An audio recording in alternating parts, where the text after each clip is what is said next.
So the Milwaukee Bucks deserve a ton of credit for turning their season around. They started out 2-8. They're now 12-3 in the last 15 games. I would love to say 13-3 because I think the NBA Cup Finals that should go towards your overall record, not just as a free game where you're playing for this cup and that's it and playing for money. I think there should be more incentives involved, which should go towards your record, in my opinion. With that being said, the way they're playing on defense, especially with Andre Jackson Jr. guarding the best perimeter player at the point of attack, you got AJ Green, not just a really good three-point shooter, but an excellent defender on top of that. I love the fact that Andre Jackson Jr. is finding a role with this Bucks team and he's getting more playing time and he's doing a great job on defense. AJ Green has a role off the bench where he's shooting the ball well. And of course, his defense. If you don't watch AJ Green on defense, you might want to start paying attention because he can really lock dudes up. And then Gary Trent Jr., he can hit big shots. Now the Bucks have some type of identity. Now, when it comes to Giannis, to me right now, if I had to pick my MVP, he's your MVP winner. You got the NBA Cup. You won the MVP there.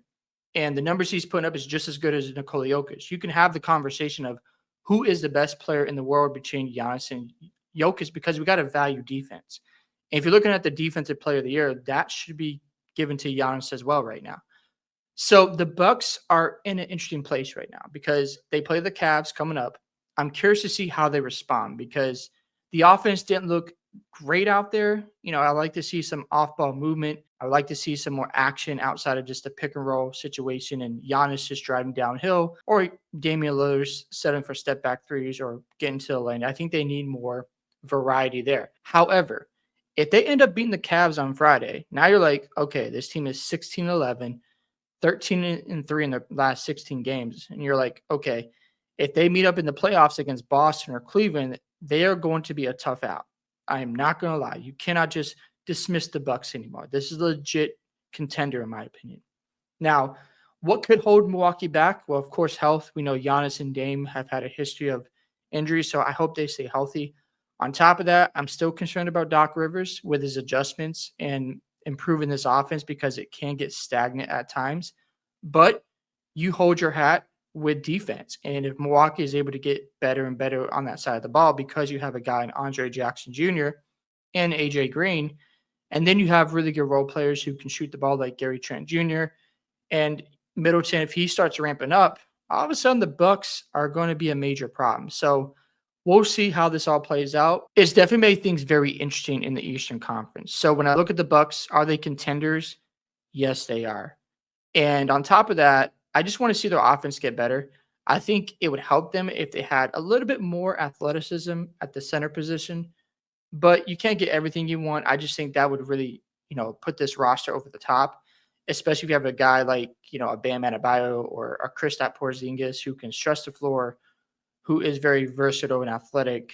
Now, that might not be realistic, but, that's something I would like to see the Bucks add in the future to just extend things. Now, I think Giannis overall, when it comes to his career, adding the mid-range game is really going to help him long-term because now he doesn't have to drive to the rim, draw fouls, and get a layup or a dunk or a post move and put his body at risk. So I love the fact he's got a mid-range game going.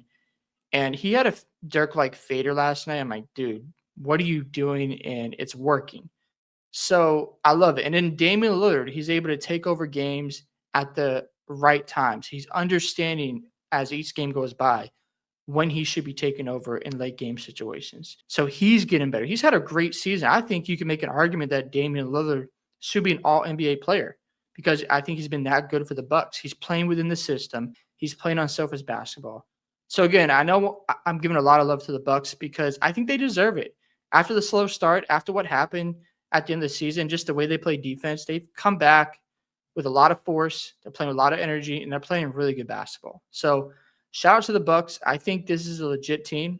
If I see Boston and Milwaukee, I won't be surprised if it goes 7 games. I just won't be shocked at all because the way Giannis plays and the way Dame can take over games, I think we're going to see a really good version of the Bucks these next 4 months. And I'm excited for the playoffs because it makes the East that much more interesting. And we're not just talking about the Cavs and Celtics. So love to hear your thoughts on how the Bucks are looking. Do you think they're contenders? Do you think Giannis should be the MVP? Love to hear your thoughts. Don't forget to like and subscribe to the channel. And I'll see you in the next one.